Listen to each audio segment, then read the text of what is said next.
How to understand complex terms for mountains and plateaus. Have you ever looked at a mountain and wondered what makes it so different from a plateau? Understanding the terms related to these landforms can be fun and easy. Let's break it down step by step. First, let's start with basic definitions. A mountain is a landform that rises prominently above its surroundings. It usually has steep slopes and a peak or summit. Mountains are generally taller than hills, often rising more than 2,000 feet or about 610 meters. On the other hand, a plateau is a flat or gently rolling area of land that is raised significantly above the surrounding land. The word plateau means tableland, which helps you picture its flat top.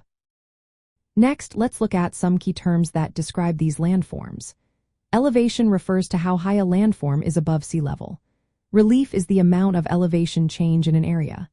Mountains have high relief, meaning there are big changes in height.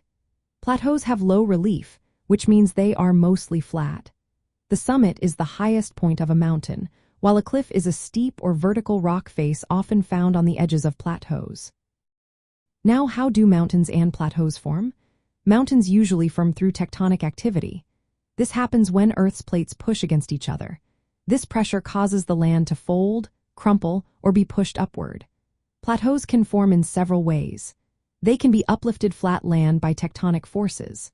They can also be created by lava flows that build up flat layers over time. Erosion can wear away the surrounding land, leaving a flat, elevated area.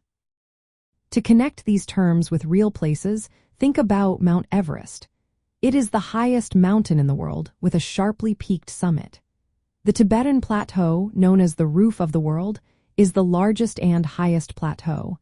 It is surrounded by mountain ranges and formed by the collision of tectonic plates. Using interactive learning activities can make these terms clearer. You can create three-dimensional models or drawings of mountains and plateaus to visualize their shapes. Use maps to locate famous mountains and plateaus, noting their elevation and relief.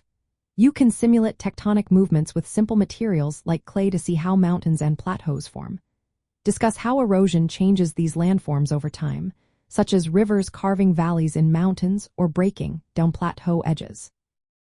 By starting with clear definitions, explaining important terms, showing how these landforms form and change, and using hands-on activities, you can better understand the complex terms associated with mountains and plateaus in a fun and engaging way.